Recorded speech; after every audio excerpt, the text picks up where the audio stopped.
नमोता है जाते भय हरिहंता महान करि मंगल करि हो महा ग्रंथ करण शोभा जाते मिले समाज सौ आमे निज पदरा। श्री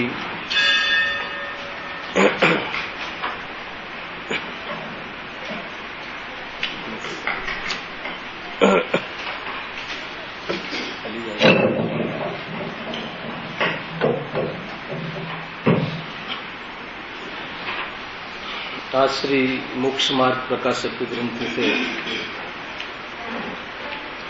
मंगलाचरण अंतर्गत मोक्ष मार्गना स्वरूपनी रचना चर्चा છે।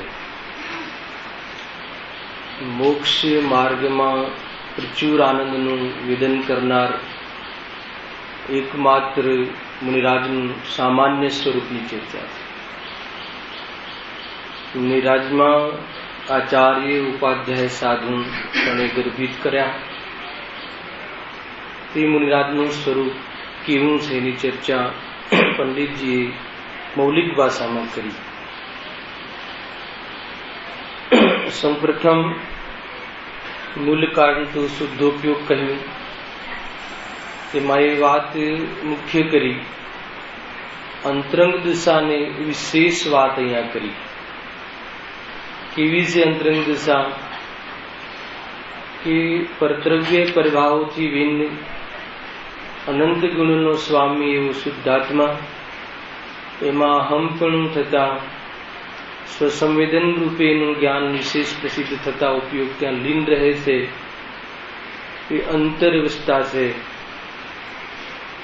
અશુભ પરિણતિનો તો છાંટો પણ નથી, સત્તામાં પણ નથી અને શુભ ભાવ હે રૂપે પાસે છે,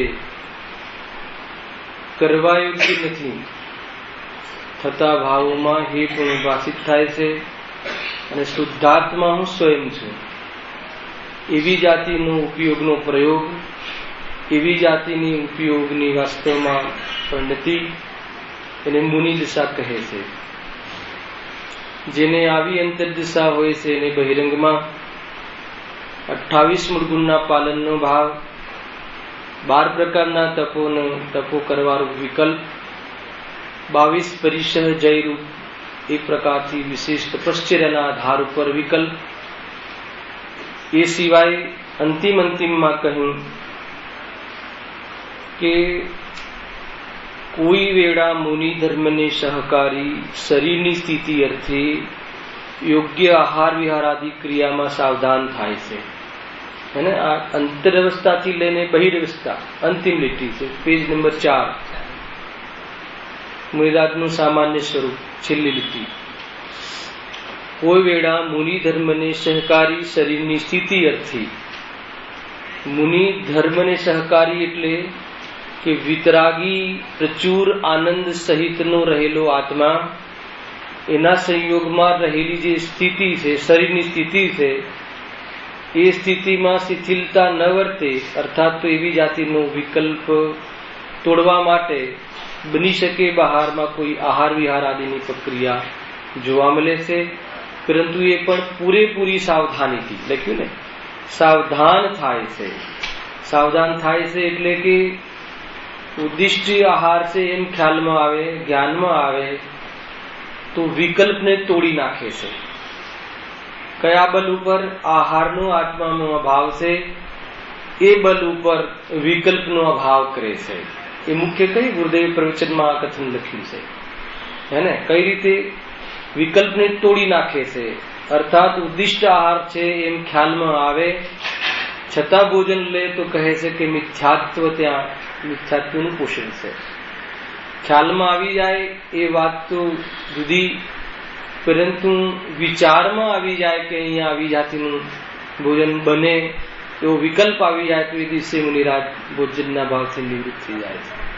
અતિચાર લાગે તો વિશેષ પ્રાયશ્ચિત દ્વારા આત્મામાં સમાવવાનો પુરુષાર્થ કરે છે। એવી જાતિની આ મહાન પંડિતી છે. જો એ પ્રમાણે જેવો જૈન મુનિ છે, કેવા પ્રમાણે ઉપર જે સ્વરૂપ બતાવ્યું ને નિશ્ચય વ્યવહાર, બે સ્વરૂપ બતાવ્યા, અંતરંગ અવસ્થા, વિતરાગ અવસ્થા, અને એટલી વિતરાગ અવસ્થા કે જે પૂર્ણ થઈ નથી પરંતુ વિશેષ પ્રચુર આનંદ વાળી જે વિતરાગ અવસ્થા છે, એની સાથે રહેવા વાળી જે નિશ્ચય સાથે રહેવા વાળો વ્યવહાર, એ બે પ્રકારની અવસ્થાઓ કોને છે કે જેવો જૈન મુનિ છે. જેવોમાં કોણ આવી ગયું? સર્વાચાર્ય ઉપાધ્યાય સાધુ ઋષિ મુનિ, બાલ હોય, વૃદ્ધ હોય, શ્રાંત હોય, કે ચાહે એક પ્રકારથી સમિત હોય, એક પ્રકારથી વૃદ્ધ હોય, બાળક હોય, છતાં પણ એ મુનિરાજને આ નિશ્ચય રહેવાનું જે સ્વરૂપ બતાવ્યું છે, આ કાલે, ભૂતકાલે, ભવિષ્યકાલે, અર્થાત તો ત્રણેય કાળે આ પ્રમાણે જ મુનિરાજ વર્તે છે. આ પ્રમાણે અહીંયા લેવું, આ એક જ કથનના આટલા મોટા અર્થ છે. જેઓ એ પ્રમાણે જેવો જૈન મુનિ છે, જૈન મુનિ એટલે કે જે મોક્ષ માર્ગને સાધે છે તે જૈન, મોક્ષ માર્ગમાં મિથ્યાત્વ ત્રણ ચોકડી કસાયના ભાવપૂર્વકની વિતરાગતા સાથે પ્રચુર આનંદમાં ઝૂલે છે, છઠ્ઠા સાતમા ગુણસ્થાનમાં મસ્ત રામ છે. એવા જે જૈન મુનિ છે એમનું સ્વરૂપ જે ઉપર બતાવ્યું એ સામાન્ય સ્વરૂપ છે. ચાહે કોઈ ઉપાધ્યાયની પદવીમાં હોય, કોઈ સિનિયર હોય, કોઈ જુનિયર હોય, કોઈ હમણાં જ મુનિ થયા હોય, કોઈ 100 વર્ષના મુનિ હોય, બધા લઈ લેવા. એમ નથી કે હાલ કોઈ મુનિ થયા હોય તો એનું કોઈ આચરણ થોડું મંદ હોય તો ચાલી જાય, અર્થાત તો શુદ્ધ ઉપયોગમાં ક્યારેક જાય તો ચાલી જાય, એવું સ્વરૂપ નથી. અર્થાત 100 વર્ષના હોય, પંચમ કાલે હોય, ચતુર્થ કાલે હોય, કોઈ પણ કાલે હોય, પણ એક જૈન મુનિનું સ્વરૂપ જે અહીંયા પંડિતજીએ બતાવ્યું છે એનાથી અલગ પ્રકારનું હોતું નથી. તે સર્વની એવી જ અવસ્થા હોય છે, હે ને. આમાં ઘણી પ્રકારના આપણા મતમાં જે આપણી દ્રષ્ટિમાં ખોટા મત પડ્યા હોય એ નીકળી જાય છે કે નહીં, આ કાળે નાના છે, હમણાં જ થયા છે, હે ને. આપણે ત્યાં તો એમ જ તો કઈ દીક્ષા મળી જતી નથી, કેટલી પાત્રતા પાકે છે ત્યારે એ પ્રમાણે દીક્ષિત થાય છે. દીક્ષિત થયા પછી સંસારમાં આવવાનું નામ નહીં, હે ને. બહુ યોગ્યતા હોય છે ભાઈ. જે આ શ્વેતાંબરોમાં તો બહુ ચાલે બી છે, હમણાં સરકારે બી એના ઉપર પ્રોહિબિશન ને બધું ચાલે છે ને. અત્યાચાર ગણે છે એ લોકો અત્યારે, કેમ કે વગર સમજનું મુનિપણું તો યથાર્થ હોય જ નહીં, એને આવેશમાં આવીને કાંઈ પણ બહારમાં ત્યાગ કરી દે તો એ તો કહે કષ્ટ છે, એ તો એ પદને 100% નિંદિત કરશે, એ પદની અંદર કોઈ જૈન ધર્મની ખંડિત જ કરશે, એવી જાતિનું સ્વરૂપ છે. વિશેષ ભાવના હોય, આત્મકલ્યાણમાં સમ્યક દર્શન મુખ્ય હોય. જેને આત્માનો અનુભવ ના હોય, ઉપયોગની સ્થિરતા ક્યાં કરે? તો ઉપયોગની સ્થિરતા ન વર્તે તો બહારમાંથી વિરક્ત કઈ રીતે થાય? અને બહારમાંથી વિરક્ત ના હોય અને ખાલી ઉપરથી બહારમાં કોઈ કસાયની મમતામાં અન્ય જીવોને પણ એવા સંયોગ થતા નથી, એવી રીતે ત્યાગ કરે તો એની કોઈ કિંમત મોક્ષ માર્ગમાં નથી. એ મૂળ વાત થઈ. હવે જે આ અર્થ છે ને એ પ્રમાણે, એટલે ઉપર બતાવ્યા પ્રમાણે નિશ્ચય અને વ્યવહાર છે. નિશ્ચયનું સ્વરૂપ અને વ્યવહારનું સ્વરૂપ. નિશ્ચયમાં કોઈ કમી નહીં, વિતરાગતામાં અંતર નહીં, અને વ્યવહાર જે બતાવ્યો છે એનાથી અતિરિક્ત જુદો નહીં. એવી પ્રકારની જે સાધક દશા અને બાધક દશા સાથે જે ચાલતા મુનિરાગ, રાગ અને વિતરાગ અર્થાત તો ચેતન ધારા, જ્ઞાન ધારા અને રાગ ધારા, બે ધારા છૂટી પડી ગઈ છે. જેની દૃષ્ટિમાં છૂટી કોને છે? રાગ ધારા અને જ્ઞાન ધારા છૂટી કોને છે? જીવ માત્ર ને. ભેગી થાય જ નહીં એ સ્વરૂપ, પરંતુ છૂટી છે એવી દ્રષ્ટિમાં કોને લીધી છે? જ્ઞાની ધર્માત્માઓ. અને એવી દ્રષ્ટિપૂર્વક વિશેષ જ્ઞાન ધારાપણે ચૈતન્યમાં નિવાસ વારંવાર કોણ કરે છે? મુનિરાગ. એટલે રાગ હોવાના કાલમાં પણ રાગથી વિરક્ત થવાનો પ્રયોગ જેમને ખ્યાલમાં છે એ મુનિરાજ આત્માનું વિષય છે, રાગને માથે લેતા નથી. એવી જાતિની જે આ પંડિતી છે એને જૈન મુનિ કહે છે. હવે એના અંતર્ગત આપણે જે ચર્ચા કરવાની હતી, આ 6 ધારાના પેપર છે ને, જીતુભાઈ લાવે છે? નહીં લાવે, એક જ છે આ બાજુમાં છે. તો એના આધાર ઉપર જે મોક્ષ માર્ગની ચર્ચા કરવી છે, આની જ ચર્ચા છે. 6 ઢાલામાંની વિશેષ ચર્ચા આવી છે. 2-4 પ્રશ્નના માધ્યમથી થોડુંક ખુલાસો ઓર કરીશું કે જેથી તમને આગળની થીમ ખ્યાલમાં આવે. થીમ ખ્યાલ હોય, ફંડામેન્ટલ ખ્યાલ હોય તો એ ધર્મની શરૂઆતથી લઈને ધર્મની પૂર્ણતા સુધી એ જ થીમ ચાલશે. એમ નથી કે કોઈ ગ્રસ્ત દશાનો ધર્મ અનુવ્રતના ધર્મમાં કોઈ ધર્મ અલગ પ્રકારે હશે, એ તો ત્યાં એટલી શિથિલતા હોય ત્યારે ગ્રસ્ત દશામાં આવી વિતરાગતા સાથે જીવ રહે છે, અને શિથિલતાનો અભાવ થઈને વનમાં વસે અને આત્મામાં વિશેષ અવલંબન દ્વારા પ્રચુર સેવન કરે છે જે સ્વરૂપનું, એ મુનિ દશામાં કેવી પ્રકારનું જીવન હોય છે અંતરંગ બહિરંગ એ પ્રમાણે, અને જેને સંપૂર્ણ રાગનો અભાવ થઈને અર્હંત દશા પ્રાપ્ત થાય છે. પણ એ દરેક અવસ્થાઓમાં આત્માનો આનંદ સમાન, આત્માનો આનંદ એક જ જાતિનો, સમાન નહીં, એક જ જાતિનો, આત્માનો પ્રયોગ અર્થાત પુરુષાર્થ એક જ વિધિથી, અલગ વિધિથી નહીં. તો કઈ વિધિ છે પુરુષાર્થની, કેવી રીતે આ પ્રકારે આગળ વધે છે, હે ને, જયારે શરૂઆત થાય તો પૂર્ણતા સુધી કેવી કેવી પ્રકારના સ્ટેજ આવે છે, એની ચર્ચામાં આ એક મુનિરાજના સ્ટેજની ચર્ચા આપણે અહીંયા કરીશું. અહીંયા કોઈ અણુવ્રતની ચર્ચા આપણે નહીં કરીએ. જો અને પહેલા શાની ચર્ચા છે? સુખના માર્ગની. આપણે કયા સ્વરૂપની ચર્ચા કરી અશોકભાઈ? સુખના સ્વરૂપની ચર્ચા કરી, હે ને. મોક્ષ માર્ગ, મુનિ એટલે સુખ, મુનિ એટલે સુખનો પિંડ, હે ને. ગુરુદેવ આ કે સુખની શિલા, હે ને, વિતરાગતાના થાંભલા એમ કહે ને, કે જેના આધાર ઉપર જૈન ધર્મ ટક્યો છે.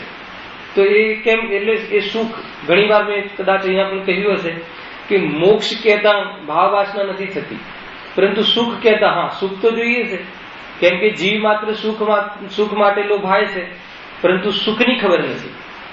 મૂળ વાત તો એ છે ને, સુખ તો દરેક જીવને જોઈએ છે. તો સુખ શામાં છે? પેલા તો સુખ હિતરૂપ છે, એટલે તો અહીંયા સુખની શોધ માટે આપણે આવ્યા છીએ. એ તો સુખ હિતરૂપ લાગવું જોઈએ. અને સુખ શામાં છે? તો કે મોક્ષમાં. મુક્ત, મોક્ષ એટલે મુક્ત. શાનાથી મુક્ત? પરભાવ પરદ્રવ્યથી મુક્ત. કોણ છે? જીવ માત્ર. અને જીવ માત્ર મુક્ત છે, હું સ્વયં મુક્ત છું એવો મુક્તનો અનુભવ કરે, એ મોક્ષ માર્ગમાં છે.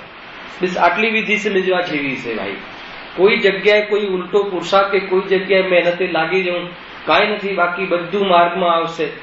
અને આત્મા તો આનંદમાં રહે, તો બહારમાં વિરક્તામાં કોઈ પુરુષાર્થ કરવો પડે કે એના માટે કોઈ વધારે કોઈ તાપ આપવો પડે કે ઉપયોગ લડાવવો પડે, એવું સ્વરૂપ નથી.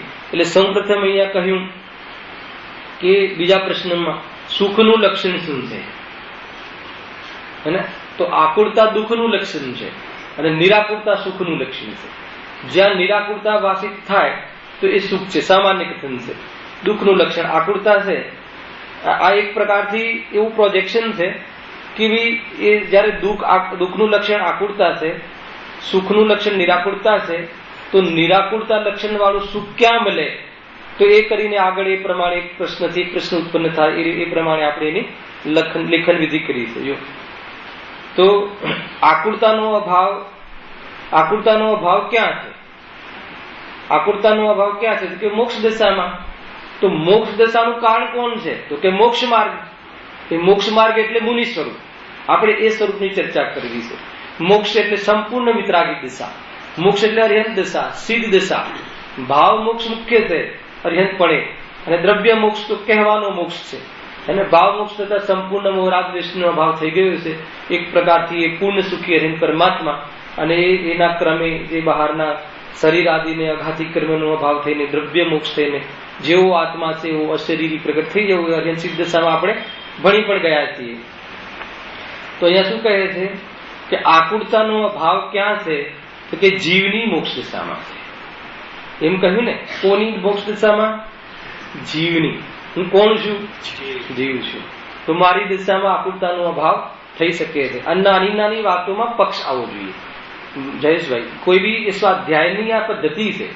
સ્વાધ્યાયમાં સાંભળવાનું નથી, સ્વાધ્યાયમાં પક્ષ કરવાનો છે. જ્યારે જ્યારે સાંભળતા હોઈએ ત્યારે ત્યારે પોતાનો પક્ષ આવવો જોઈએ કે મારી પર્યાયમાં મોક્ષ સ્વરૂપ આવી શકે છે.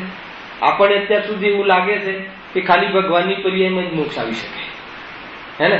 અર્થાત તો ભગવાન મહાન છે, પણ એ ભગવાન મહાન છે એ તો ક્યારે ભણાવ્યું નથી કે ભગવાન આત્મા મહાન છે એ મુખ્ય કરવાનું છે, હે ને. ભગવાન મહાન છે એમની સેવામાં તો અનંત ભાવ કાઢી નાખ્યા છે ને, પણ કે ભગવાન મહાન છે એ વાત તો નથી શીખવી. ભગવાન આત્મા મહાન છે એટલે અહીંયાથી વાત આવે છે કે આકુળતાનો અભાવ જીવની મોક્ષ દિશામાં છે. કયા જીવની મોક્ષ દિશામાં છે? मतलब હું કેવો છું હાલ, હે ને? પર્યાયની અપેક્ષા દેખીએ તો રાગી છું, દ્વેષી છું, બહારમાં આવા ભાવો આવે છે. કોઈ જીવને એમ થાય ને કે આવા આવે છે છતાં મારી દશામાં મોક્ષ આવી શકે? હા, કે આવી શકે, કે તારી દશામાં જ મોક્ષ આવી શકે. ખ્યાલ આવે કે એ સ્વરૂપ છે. જો હવે પ્રશ્ન 5, મારે મુખ્ય પાછળના 4-5 પ્રશ્ન લેવા છે નીચેના. ખાલી આની શરૂઆત, આપણી ભૂમિકા પહેલા માલ ખરીદતા પહેલા માલનો મહિમા કરવો પડે ને. માલ વેચવો હોય તો પહેલા માલનો મહિમા બતાવવો પડે, નહીં તો માલ વેચાય નહીં. એટલા માટે આ મોક્ષ ક્યારે ગમે? આપણને લાગવું જોઈએ કોને વેચવાનો છે? સ્વયંને. કોણ વેચે છે? સ્વયં. આ તો સત્કારકનો ધર્મ છે, એને સ્વયં કરતા સ્વયં કર્મ. પર્યાયને વેચવાનો છે. પર્યાય દુઃખી છે. પર્યાય દુઃખી છે કે મમ્મી દુઃખી છે? પપ્પા દુઃખી છે, પુત્ર દુઃખી છે કે મારી પર્યાય દુઃખી છે? હે ને? પપ્પા, આ મારા પપ્પા એવો જેને ભાવ છે એ ભાવથી દુઃખી છે. હે ને? એ રીતે આ ભગવાન આત્મા, હું ભગવાન આત્મા, એ હજુ આવ્યું નથી એટલે જીવ દુઃખી છે. તો અહીંયા પર્યાય દુઃખી છે. પર્યાયમાં દુઃખ છે, પર્યાયમાં દુઃખનું વેદન છે. એનો અભાવ થઈને સુખનું વેદન થઈ શકે છે. જો તો એ સુખ શું છે? એને સૌપ્રથમ જે પણ ઝઘડા હોય ને આ પ્રશ્નથી છે.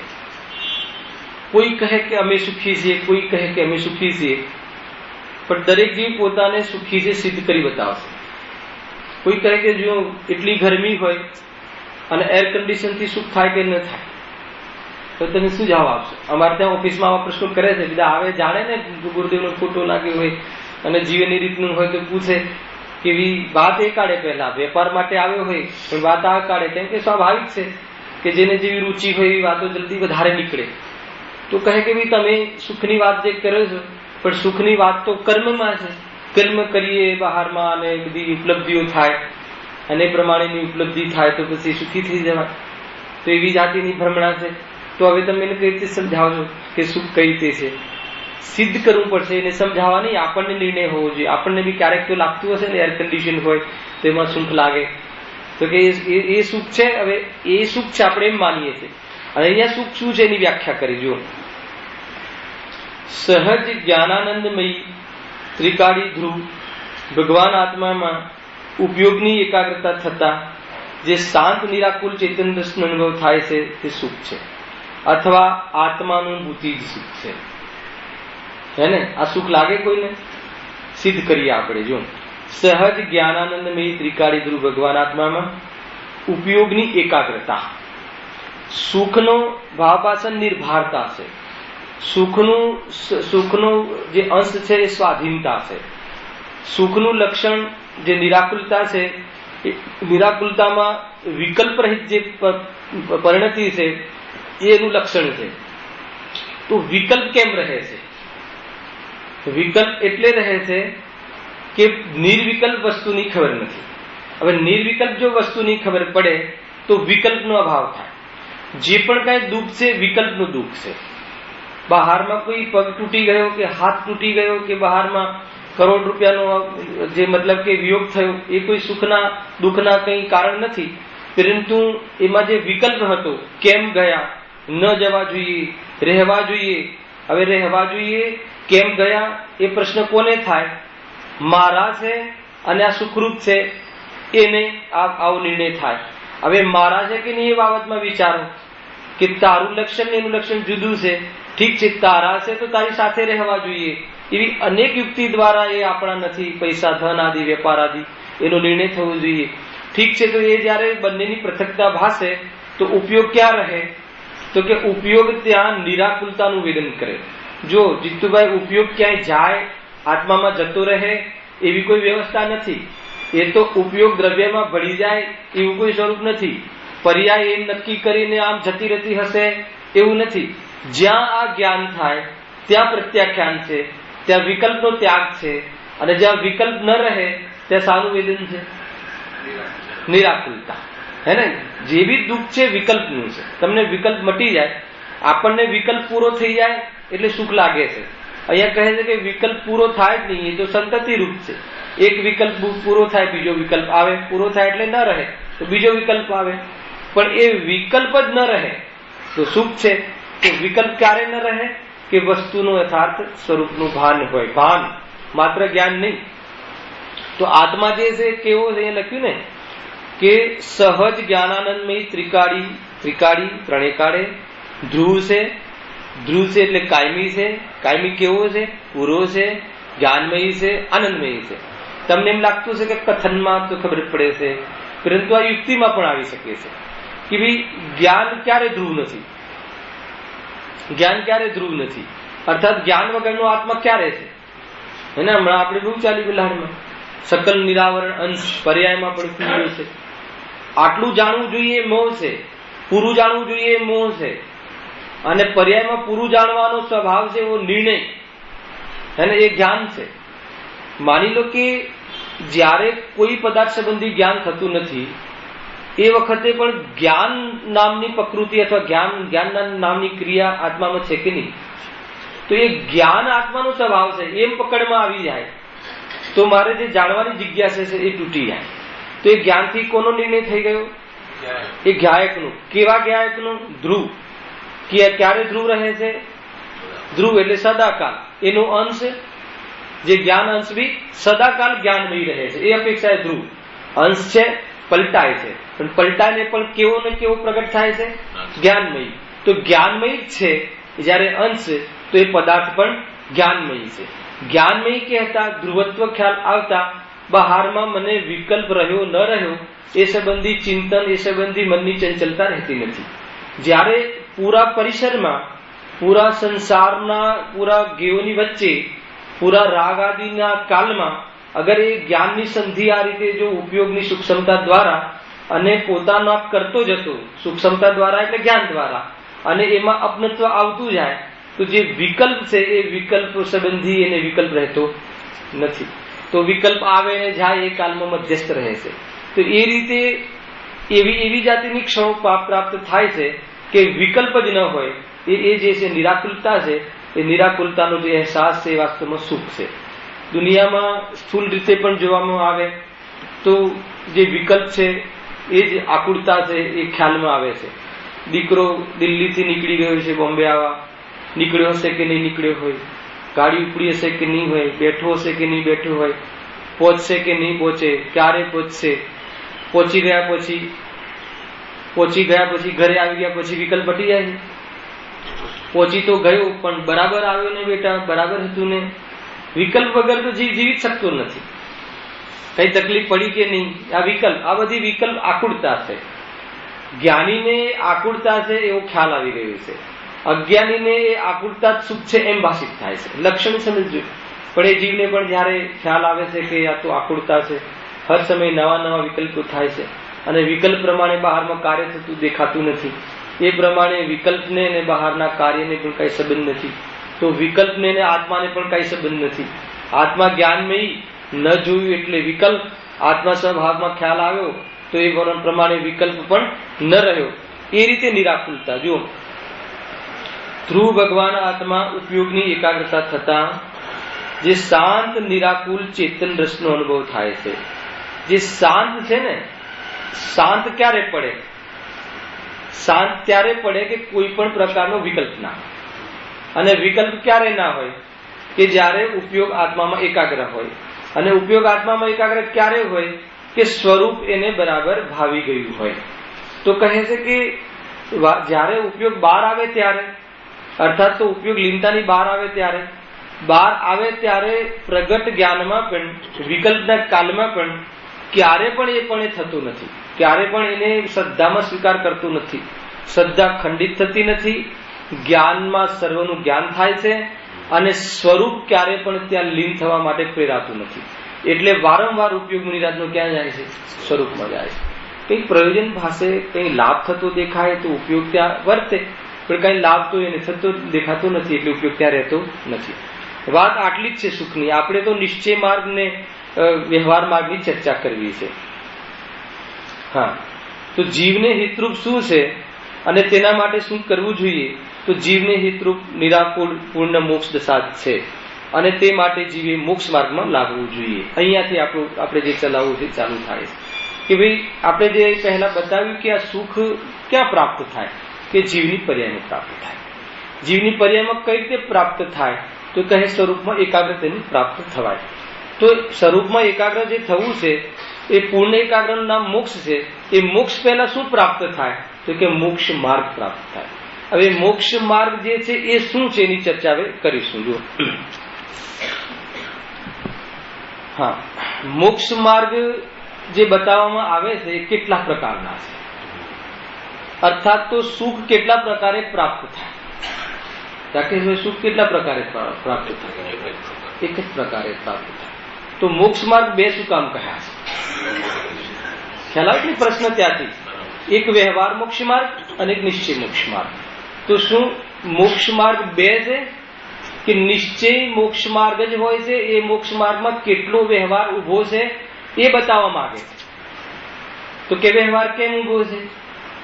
તો કે જ્યાં સુધી પૂર્ણતા પ્રગટ થઈ નથી ત્યાં સુધી આટલો વ્યવહાર ઉભો છે. તો કે આટલો વ્યવહાર ઉભો છે, નિશ્ચય ઉભો નથી. નિશ્ચય તો અનુભવમાં સમજો, આખો ટોન સમજો, તમને ત્યાંથી જ ખ્યાલમાં આવશે. વિશેષ ચર્ચા કરવી છે આપણે તો આજે તો ભૂમિકા થશે, એ ભૂમિકા પ્રમાણે કાલેનો વિસ્તારથી ચર્ચા થશે. જો મોક્ષ માર્ગ તો એક જ છે. સુખી થવાના બે માર્ગ ના હોય, બે માર્ગે સુખી ન થવાય. તો સુખનો માર્ગ તો મોક્ષ માર્ગ છે અને એ મોક્ષ માર્ગ બે પ્રમાણે નિરૂપણ કરવામાં આવ્યું છે. એને વ્યવહાર મોક્ષ માર્ગ બી કહેવાય છે ત્યાં, અને ત્યાં નિશ્ચય મોક્ષ માર્ગ બી કહેવાય છે. એ નિશ્ચય મોક્ષ માર્ગ ને વ્યવહાર મોક્ષ માર્ગ નથી કહેવાતો. એને એટલે એ જીવને એક મોક્ષ માર્ગ નિશ્ચય મોક્ષ માર્ગ હોય છે અને એક વ્યવહાર મોક્ષ માર્ગ હોય છે. તો વ્યવહાર મોક્ષ માર્ગ જે છે એ સુખરૂપ નથી, એ અહીંયા નિર્ણય કરાવશે. જો મોક્ષ માર્ગના શું બે પ્રકાર છે? તો કહે છે કે ના, મોક્ષ માર્ગનું નિરૂપણ બે પ્રકારે છે. બે પ્રકારે નિરૂપણ એટલે બે પ્રકારે બતાવ્યો છે. તો બે પ્રકારે શું કામ બતાવો છે જયારે એક જ મોક્ષ માર્ગ છે? તો એક જ મોક્ષ માર્ગ છે, એકના આશ્રય મોક્ષ માર્ગ છે, પણ એકના આશ્રયમાં સંપૂર્ણપણે ઉપયોગ લાગતો નથી. ત્યારે ઉપયોગમાં જેટલી ખોટ બાકી હોય છે એટલી ખોટ તે મોક્ષ માર્ગને મોક્ષ માર્ગી જીવને છે એ બતાવવા માટે આટલો વ્યવહાર ઉભો છે, વ્યવહાર મોક્ષ માર્ગ કહ્યો છે. અને એ જે વ્યવહાર મોક્ષ માર્ગ છે એ વાસ્તવમાં માર્ગ નથી, એનો નિર્ણય કરાવશે. એ રીતે નક્કી કરશે. જો મોક્ષ માર્ગના શું બે પ્રકાર છે? તો કે ના, મોક્ષ માર્ગનું નિરૂપણ બે પ્રકારે છે. હવે મોક્ષ માર્ગનું કયા બે પ્રકારે નિરૂપણ છે? કે જે સત્યાર્થ રૂપ છે તે તો નિશ્ચય મોક્ષ માર્ગ છે, અને તેમાં જે નિમિત્ત કારણ રૂપ છે તે ઉપચારથી વ્યવહાર મોક્ષ માર્ગ છે. આ બે રીતે નિરૂપણ છે. હે ને? સાકરનો ડબ્બો જે છે એ બે ડબ્બા છે કે ડબ્બો તો એક જ છે? તો કે સાકરનો છે કે જેના સંયોગમાં સાકર રહી હોય છે એને સાકરનો ડબ્બો કહેવાય છે. બસ એ જ પદ્ધતિ આમાં ચાલશે. જો જે સત્યાર્થ રૂપ છે તે તો નિશ્ચય મોક્ષ માર્ગ છે, અને તેમાં જે નિમિત્ત કારણ રૂપ છે તેને ઉપચારથી વ્યવહાર મોક્ષ માર્ગ કહે છે. આ બે રીતે નિરૂપણ છે. વાત એમ છે કે મોક્ષનું કારણ મોક્ષ માર્ગ કહે. મોક્ષ છે પૂર્ણ પર્યાય. તમે ફંડામેન્ટલ સમજજો રસિકભાઈ. મોક્ષ છે એ પૂર્ણ પર્યાય છે અને મોક્ષ માર્ગ છે અલ્પ વિતરાગી પર્યાય છે, અને પેલી પૂર્ણ વિતરાગી પર્યાય છે. પહેલા અલ્પ હોય અને અલ્પ હોય તે પૂર્ણ થાય. આ સ્વરૂપ છે. તો જે અલ્પ વિતરાગી પર્યાય છે એ અલ્પ કેમ છે? ખ્યાલ આવે કે નહીં? પ્રશ્ન છે. અલ્પ વિતરાગી પર્યાય અલ્પ છે એમ કેમ છે? અર્થાત તો અલ્પ છે એનો શું ભાવાભાષણ છે? અલ્પ છે એટલે પૂરી વિતરાગતા નથી. તો પૂરી વિતરાગતા નથી એટલે ત્યાં કોઈનો કોઈ રાગ છે ખરો? અલ્પ એને કહે છે. પર્યાય ક્યારે બી અલ્પ અને કોઈ પર્યાય પૂર્ણ એમ પર્યાયની ઓળખી નથી. સ્વરૂપ સમજ્યું. આ પ્રકરણમાં પ્રવેશ કરતા પહેલા આનું જે સ્વરૂપ છે યથાર્થ સમજવું જોઈએ. તમારી જે પર્યાય છે, મારી જે પર્યાય છે, સર્વજ્ઞ ભગવાનની જે પર્યાય છે, આ માઇકના પૂતગલ પરમાણુની જે પર્યાય છે, એ પર્યાયમાં જોવામાં આવે તો પર્યાય કેટલા સમયની હોય? એક સમય. તો એક સમયની જે પર્યાય છે એ પૂર્ણ છે કે અલ્પ છે? એક સમય પણ કોની પર્યાય? જીવ માત્રની નહીં, દરેક દ્રવ્ય માત્રની પર્યાય તો એક સમયની હોય છે. હવે જે એક સમયની પર્યાયમાં જે વિકાસ છે, એક સમયમાં જે રાગ અને વિતરાગતા બે રહે છે, સમજ્યું? એક સમયની પર્યાય પૂર્ણ વિતરાગ પણ અનુભવાતી નથી. એ વખતે જેટલો રાગ બાકી રહ્યો એટલી ખોટ છે એ અપેક્ષાએ એને અલ્પ કહે છે, અને રાગ નીકળી ગયો તો એ અપેક્ષાએ પૂર્ણ કહે છે. પર્યાય તો પૂર્ણપણે પર્યાય પૂર્ણ જ હોય છે, પણ પૂરા રાગના અભાવ થઈ ગયો એને પણ પૂર્ણ કહેવાય છે, અને થોડો રાગ બાકી રહ્યો, થોડો વિતરાગતા રહી, એને એક સમયની પર્યાયને અલ્પ કહેવામાં આવે છે. આ ખ્યાલમાં આવે કે ન આવે? ફંડામેન્ટલ થી શીખવું પડશે, ક્લાસ ટાઈપ સમજી લેજો. કે પ્રવચનમાં તો એક ભાવનાઓ વહેતી હોય છે, અને એ ભાવનાઓમાં તમારી ભાવના જોડાય, પણ એના પહેલા વાત સમજમાં ન આવે તો ભાવના પ્રગટ ન થાય. એટલે આ વાત ફંડામેન્ટલ સમજવું બહુ જરૂરી છે. તો મોક્ષ માર્ગ કેવી પર્યાય છે? અલ્પ પર્યાય છે. મોક્ષ કેવી પર્યાય છે? પુણ્ય પર્યાય છે. મોક્ષ માર્ગ હજુ માર્ગમાં છે, કે જે અમદાવાદ થી બોમ્બે તો નીકળ્યો છે, બોમ્બે પહોંચવાનો છે, પણ હાલ અમદાવાદમાં પણ નથી અને બોમ્બેમાં પણ નથી, હે ને? તો એને કઈ રીતે નક્કી કરશો કે અમદાવાદ થી બોમ્બે આવવા માટે જે રસ્તામાં છે, બોમ્બે તરફ મુખ છે એટલે બોમ્બેમાં આવવાનો જ છે, અમદાવાદ થી વિમુખ છે એટલે અમદાવાદ છૂટવાનું જ છે. એટલે રાગ થી વિમુખ છે એટલે રાગ છૂટવાનો જ છે, અને વિતરાગતા તરફ મુખ છે એટલે વિતરાગ બનવાનું જ છે, પરંતુ હાલ હજુ પૂર્ણ વિતરાગ નથી. એવી આ એક મોમેન્ટ છે, એવી એક આ સ્ટેજ આવે છે. તો એ સ્ટેજમાં જે ખોટ છે, ખોટ એટલે કઈ ખોટ? કે જે સ્વભાવ ખોટ છે એ વ્યવહાર મોક્ષ માર્ગ છે. તો વ્યવહાર છે કે મોક્ષ માર્ગ છે? ખ્યાલ આવે કે નહીં? તો એ મોક્ષ માર્ગમાં આટલો વ્યવહાર છે, એને આરોપ આપીને વ્યવહાર મોક્ષ માર્ગ પૂરું કર્યું. તો એટલો વ્યવહાર કોને નક્કી થાય? કે જેને નિશ્ચય પ્રગટ્યો હોય એને આટલો વ્યવહાર બાકી છે નક્કી થાય. ખ્યાલ આવે કે નહીં? માની લો કે અસ્થિર કોને કહેવાય? કે જે સ્થિર હોય અને જે વિચલિત થાય એને અસ્થિર કહેવાય, પણ જે સ્થિર જ ના હોય એને અસ્થિર કહેવાય જ નહીં, એ તો પૂર્ણપણે અસ્થિર જ છે. તો અહીંયા જયારે આત્મામાંથી નિશ્ચય પ્રગટ થયો અથવા સુખ પ્રગટ થયું, તો જેટલું દુઃખ બાકી છે, જેટલો વ્યવહાર બાકી છે, એટલો વ્યવહાર તે મોક્ષ માર્ગના કાલમાં રહેવા યોગ્ય છે. અર્થાત તો એટલો વ્યવહાર રહેવા છતાં સકલ સંયમનું પાલન થાય છે, એટલા વ્યવહારના કાલમાં પણ આટલી વિતરાગતાનો ભોગ થાય છે, પણ પૂર્ણ વિતરાગતાનો ભોગ થતો નથી, એટલે એ પર્યાયને અલ્પ કહે છે. આ આખી જે અલ્પ પર્યાય છે એ કેટલા સમયની છે? તો આ વ્યવહાર અને નિશ્ચય સમજો, ફંડામેન્ટલમાં આગળ જઈએ છીએ. આ વ્યવહાર અને નિશ્ચય એક જીવની એક પર્યાયના એક જ કાલમાં બે પરિણામ છે. સમજો ફરીથી, મતલબ એ કહેવું છે કે કોઈ વ્યવહારી જન્મ છે અને કોઈ નિશ્ચય જન્મ છે એમ નથી. બોલો અત્યારે એવું ચાલે છે કે નથી ચાલતું? આપણે બધા કેવા છીએ? નિશ્ચય વાળા, અને ક્રિયાઓ કરે છે બધા કેવા છે? વ્યવહાર વાળા. એમ પડી ગયા છે ને ભાગ. આપણે બધા નિશ્ચયની વાતો કરીએ છીએ એટલે આપણે નિશ્ચય વાળા. આપણે વ્રત આદિ તો કરતા નથી ને, જે વ્રત આદિ કરે છે વ્યવહાર વાળા. એટલી સ્થૂળતા ચાલે છે. જ્ઞાનીની ક્રિયાકાંડ હોય કે ના હોય? હે ને, થોડુંક સરળ કરીએ. જ્ઞાનીની ક્રિયાકાંડ હોય કે ના હોય? મુનિરાજ ક્રિયાકાંડી હોય કે ના હોય? કુંકુંદ આચાર્ય દેવની ક્રિયાકાંડ હોય કે ના હોય? એક એક કેમ વધારીને કહું છું? એટલે તમારી કોઈ ભ્રમણા સાથે ચાલતી હોય ને, હા હોય ને, જે આત્માનું ભાન ના હોય, ક્રિયાકાંડી હોય. તો હું તો કુંકુંદ દેવ ને પૂછું છું. કુંકુંદ દેવ તો જ્ઞાની ધર્માત્મા હે ને, પંચમ કાલના મતલબ કલિકાલના તીર્થંકર.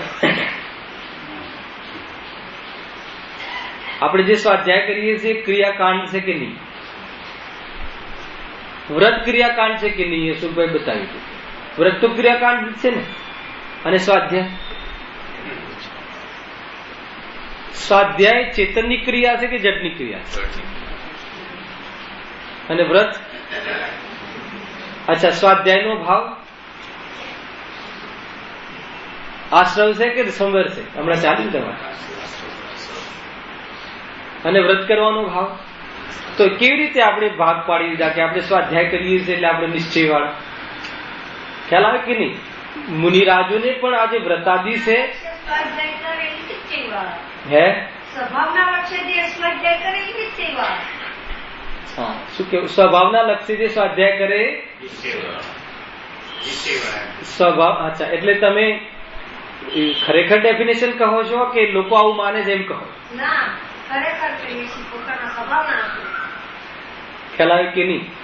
સ્વભાવના આશ્રય સ્વાધ્યાય કરે કે સ્વભાવના આશ્રય આનંદ કરે? સ્વભાવના લક્ષ્ય બી સ્વાધ્યાય, જો સ્વાધ્યાય સ્વભાવના લક્ષ્ય જ થાય. હવે એનો વિસ્તાર કરું, તમે મેળવી લેજો તમારો ભાવ એની સાથે, કે સ્વભાવના લક્ષ્ય જે સ્વાધ્યાય કરીએ એ પર્યાયનો વિવેક છે, સમજો. પણ સ્વભાવના લક્ષ્ય સ્વાધ્યાય છે એ પણ આશ્રવ ભાવ, અને સ્વભાવના લક્ષથી જે સ્વાધ્યાય નથી એ તો આ ક્ષેત્રમાં જ નથી. સમજો બરાબર વાત હે ને? જે કહ્યું ને કે ભાઈ એક વાર લીધું તો અહીંયા મેં ગુરુદેવને કોઈએ પૂછ્યું કે સૌપ્રથમ શું કરવું જોઈએ, સમજો શું કરવું જોઈએ? કે આત્માનો અનુભવ કરવો જોઈએ, હે ને? તો કે આત્માને જાણ્યા વગર આત્માનો અનુભવ કરવો જોઈએ. ફરીથી પૂછ્યું ગુરુદેવને, ગુરુદેવ કે આત્માનો અનુભવ કરવો જોઈએ.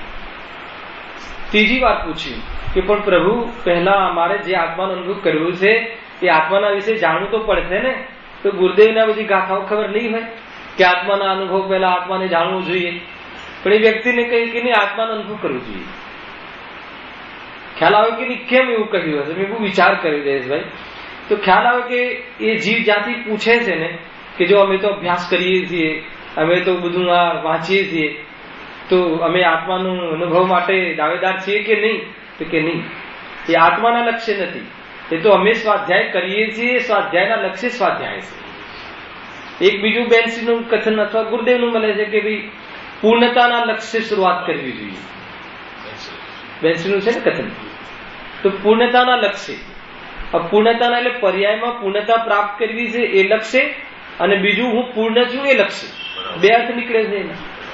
તો એ રીતે સ્વાધ્યાયની શરૂઆત કરવી જોઈએ. તો એમાં સ્વાધ્યાયમાં ઉપેક્ષા રહે તો એ વિવેકી આશ્રવ છે, અને સ્વાધ્યાયની ઉપેક્ષા કરી અને સ્વરૂપમાં રહે એ સંવર છે. સમજો આ વાતને. અહીંયા તો ફસાઈએ છીએ આપણે લોકો કે ભાઈ હે ફરી કે જે સ્વાધ્યાયના લક્ષ્યથી, આત્માના લક્ષ્યથી જે સ્વાધ્યાય કરવામાં આવે છે એમાં સ્વાધ્યાયની ઉપેક્ષા વર્તે છે.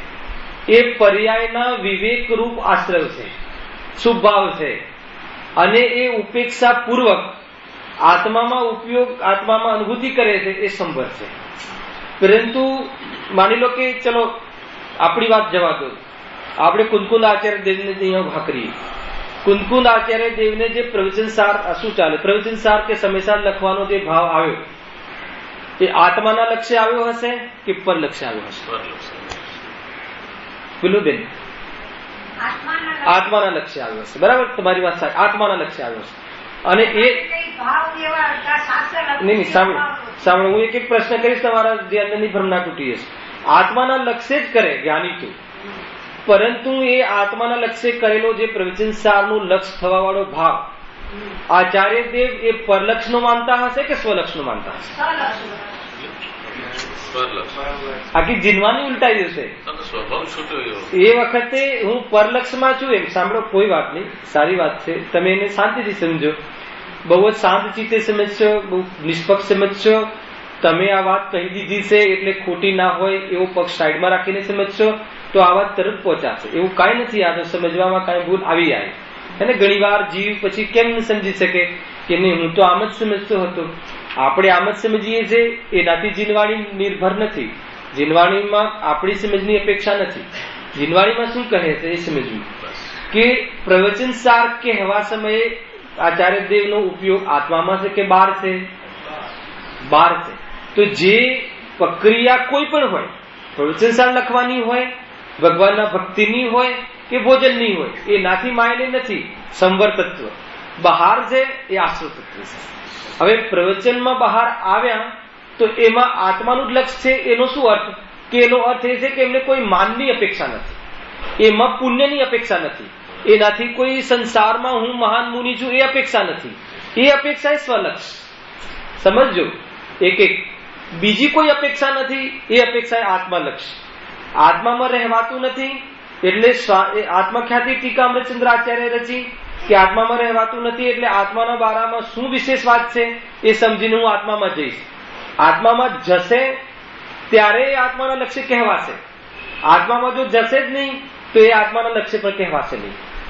10-12 સિદ્ધાંતો આમાં આવી ગયા જીતુભાઈ, કોઈ શાંતિથી સમજતો હશે તો.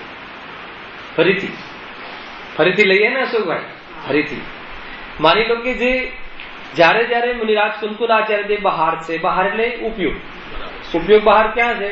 પ્રવચન સારની ટીકા લખવામાં. માની લો હવે ટીકા લખવામાં છે એ સ્વલક્ષથી કરતા હશે કે પરલક્ષથી?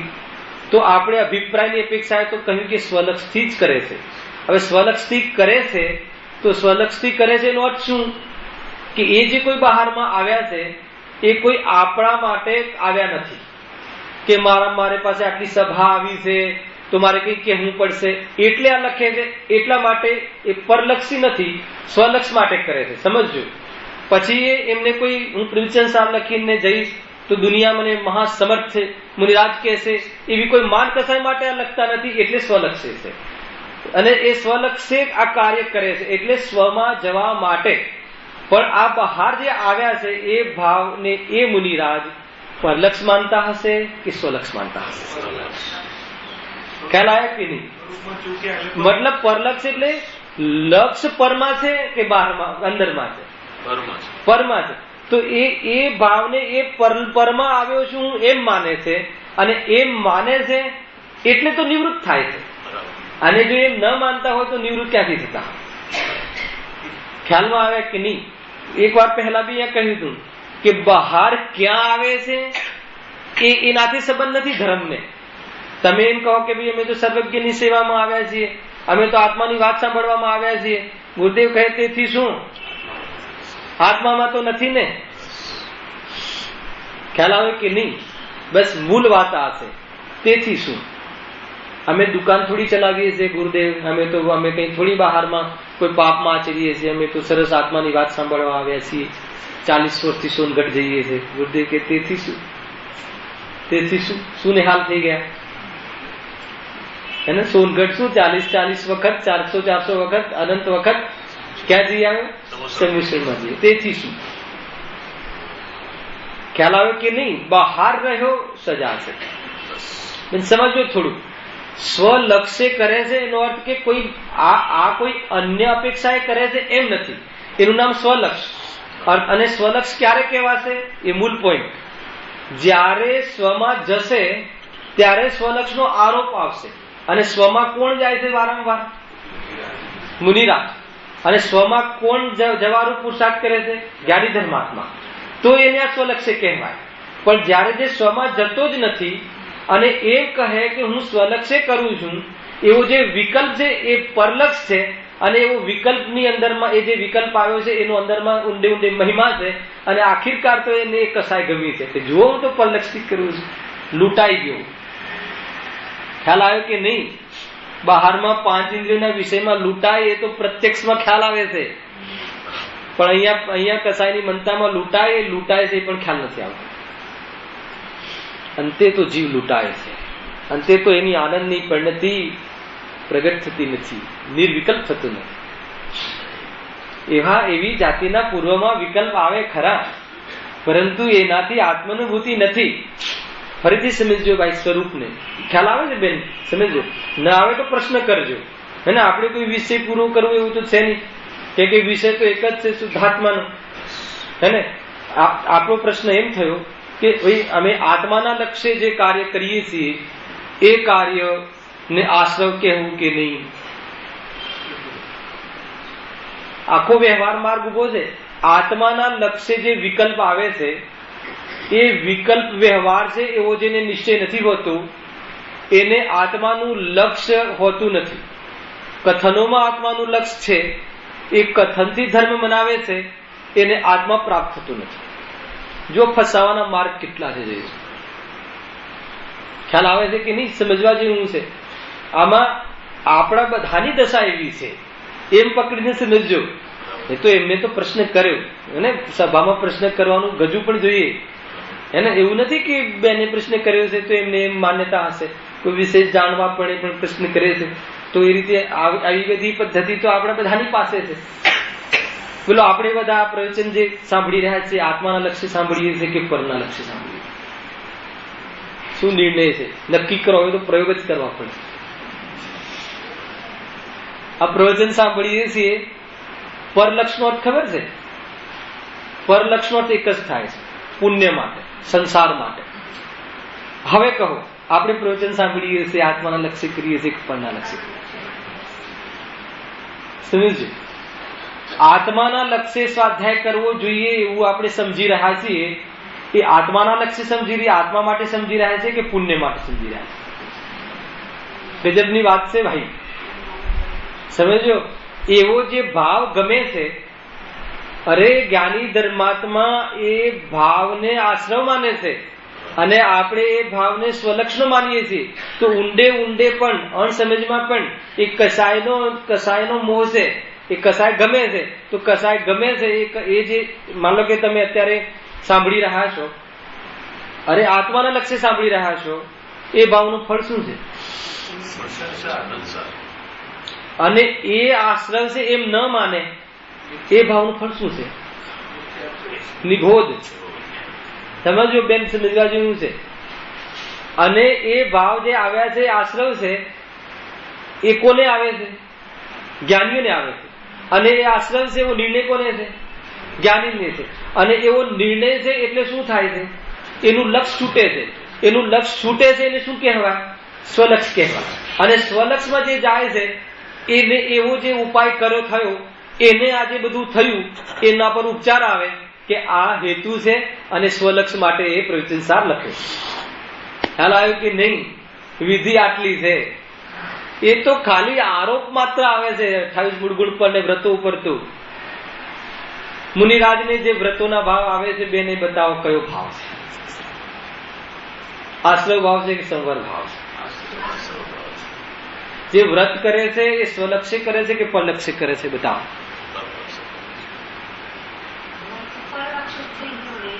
નહીં, બે પણ સમજાવ્યા. વ્રત છે પરલક્ષ, પણ વ્રત કરે છે સ્વલક્ષ માટે. સમજો, તમે બે ટોન સમજો જઈશ. વ્રત કરે છે સ્વલક્ષ માટે, પણ વ્રત છે પરલક્ષ. વ્રત છે પરલક્ષ માને છે એટલે જ એમને સ્વલક્ષ છે. તમે સમજો બધી વસ્તુ. હવે સ્વલક્ષ માટે કરે છે એનો શું અર્થ કાઢ્યો? કે વ્રત કોઈ દુનિયા માટે કરતા નથી, વ્રત કોઈ પુણ્ય માટે કરતા નથી. વ્રતથી બંધાય છે પુણ્ય, પણ વ્રત પુણ્યના અભિપ્રાયથી કરતા નથી. રહેવાતું નથી એટલે આવ્યા છે, બચાતું નથી એટલે જોવા મળ્યા છે. અને વિશેષ અશુભમાં જોડાઈ જઈ અને આત્મામાં અંતર્મુખ અંદર જવાય એવી જાતિનો વિવેક ન તૂટે એટલે વ્રતાદિમાં જોવા મળે છે. પણ જોવા મળે છે એ વ્રતાદિને આશ્રમ માને છે એટલે એમને પરલક્ષમાં આવવાના કાળમાં પણ સ્વલક્ષ ઉભું છે અને પરલક્ષ છૂટી અને સ્વમાં જાય છે. હા, એ તો વાત છે ને. તો પછી એ પરલક્ષ એ જે વ્રત જે છે એ સ્વલક્ષ. હવે આપણે સ્વાધ્યાયમાંથી વ્રતમાં આવ્યા. તમારો પ્રશ્ન સ્વાધ્યાયમાં હતો, એવું તમે જે સમજી રહ્યા છો સ્વાધ્યાય મૂકીને સમજો કે ભાઈ સ્વાધ્યાય જે છે સ્વલક્ષથી કરે તો એ ભાવ કયો છે? વ્રત જે સ્વલક્ષ. જો આપણે સ્વાધ્યાય શબ્દ કહીએ છીએ ને એટલે આપણને એમ લાગે છે કે નિશ્ચય. એવું નથી. સ્વાધ્યાય નિશ્ચય નથી. સ્વાધ્યાયના અનુરૂપ અભ્યાસ જે કરીએ છીએ ને એ પણ નિશ્ચય નથી. સ્વાધ્યાયના અનુરૂપ અભ્યસ્ત થઈને નિવૃત્ત થાય ને એ અનુભવ છે. આ તો બહુ સૂક્ષ્મ પ્રક્રિયાઓ છે ભાઈ, સમજવી પડશે. જુઓ, સ્વાધ્યાય તો શૂન્ય છે આત્મામાં, અને વગર સ્વાધ્યાય જ્ઞાની રહી શકતો નથી, એની કમજોરી છે. સમજો. અને એ સ્વાધ્યાય પ્રમાણેના વાક્ય પ્રમાણે અભ્યસ્ત થાય. બેને પ્રશ્ન પૂછ્યો તો બેન છે કે નહીં ખબર નહીં. અભ્યાસ નું જરા વધારે વિસ્તાર કરજો. અભ્યાસ થાય એટલે વિદ્યા સાધે છે ને. એક માની લો કે આપણે જીતુભાઈ થિયરીથી સમજીએ કે એક 10 ફૂટનો ખાડો આપણે ઓળંગવો છે તો 10 કિલોમીટર દૂરથી દોડવું અને અહીં આવીને જમ્પ કરવું, એ બધું આપણે સ્વાધ્યાય કર્યું, ભણ્યા. અને એક અભ્યાસ કરે છે, એનો વિદ્યા કરે છે, પ્રયોગ કરે છે. તો એ રીતે આપણે સમજ્યા કે આશ્રવ અને આત્મા જુદો છે. તો આશ્રવ અને આત્મા જુદો હંમેશા ભાષિત થાય, અભ્યાસમાં આવે કે હા તો જુદો જ છે, કહીને નહીં વર્તાય. પેટમાં હજુ ગ્રંથિભેદ નથી થયો, એ અભ્યાસ, અને એવો વારંવાર અભ્યાસ થાય તો કસાયના એ વૈરાગ્યમાં, કસાયની મનતાના એ વૈરાગ્યમાં ધ્યાનનો પ્રસંગ ખીલી જાય છે, અને એ વખતે ઉપયોગ આત્મામાં સ્થિર થઈ જાય છે કોઈ ક્ષણોમાં, એને આત્માનુભૂતિ કહેવાય છે. જેવું પ્રમાણે જેવું સ્વરૂપ અંદરમાં વર્તાઈ ગયું નામ સમ્યક દર્શન, અને એ પ્રમાણે ઉપયોગ સ્થિર થઈ ગયું સમ્યક ચારિત્ર, અને આ બધું જ્ઞાન સસંવેદનમાં થાય છે. સમ્યક જ્ઞાન ત્રણ પણ કહેવાય, પણ એક પણ નથી, નામ વિતરાગતા. આ આખી અનુભૂતિ, સ્વાનુભૂતિ એ જ માત્ર ધર્મ છે.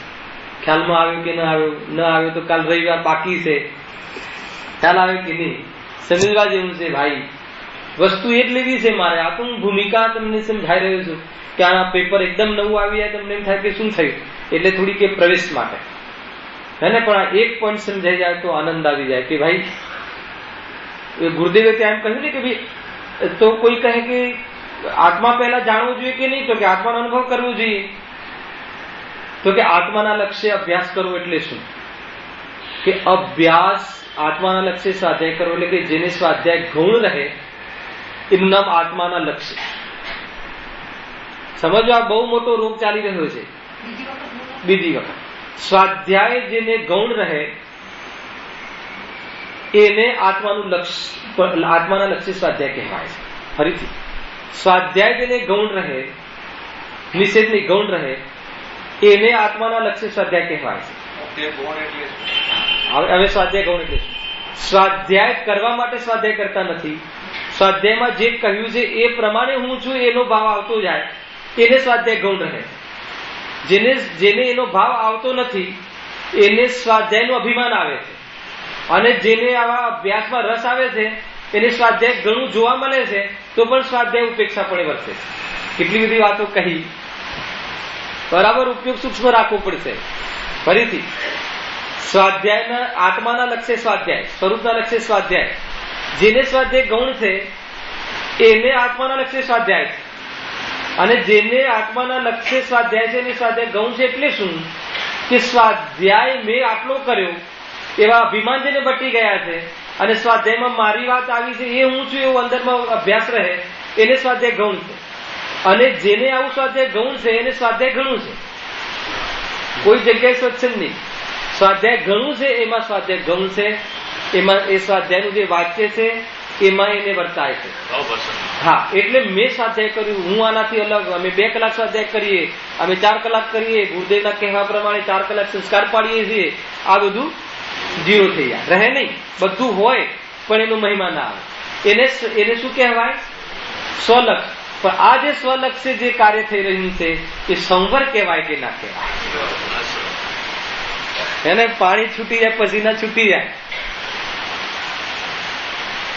અચ્છા, આ સંવર નથી એવું કોને લાગે? જ્ઞાનીને. કેમ કે આકુરતા ખ્યાલ છે ને, આ વિકલ્પો જે બદલાય છે, આવતા નથી, જતા રહે છે, ફરી એવો ભાવ બનતો નથી. અનેક યુક્તિ દ્વારા વિકલ્પ સિદ્ધ થાય છે, હે ને? તો એ જે વિકલ્પ સિદ્ધ થાય છે તો આ રહેતા નથી, એટલે આ સ્વરૂપ નથી. તો વિકલ્પ રહિત જે અંદરમાં અણસાર આવે છે નિર્ભારતાનો, એનો પક્ષ જયારે બને છે ત્યારે આનાથી નિવૃત્ત થઈને અનુભૂતિ કરે છે, એને સંવર કહેવાય છે. સંવર કોઈ રાગ અર્થાત તો કસાયની વિશેષ બનતા સંવર નથી. તો આખી પ્રક્રિયામાં શું કહેવાય, શું આરોપ આવ્યો કે આ જીવે આત્માના લક્ષ્ય સ્વાધ્યાય કર્યો. આત્મામાં પહોંચે તો એને આત્માના લક્ષ્ય સ્વાધ્યાય કહેવાય. આત્માના લક્ષ્ય સ્વાધ્યાય કરવું છે એમ કહેતો હોય છતાં આત્મામાં ન પહોંચે એને આત્માનું લક્ષ્ય હોય નહીં. આત્માનું લક્ષ્ય કરે અને આત્મામાં ન પહોંચે એમ 3 કાળમાં બને નહીં.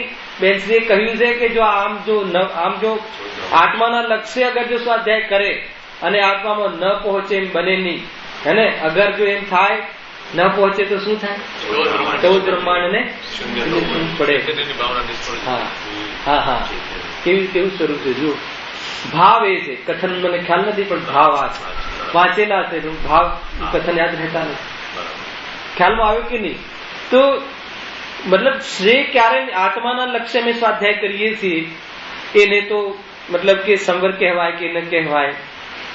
તો કે નહીં, આશ્રવ મૂળ તો એટલું જ શીખવું છે. અહીંયા તો એનાથી બી સૂક્ષ્મ ભાવ આવશે કે કેવી જાતિની પરિણતિને વ્યવહાર કહેશું, બંધનું કારણ કહેશું.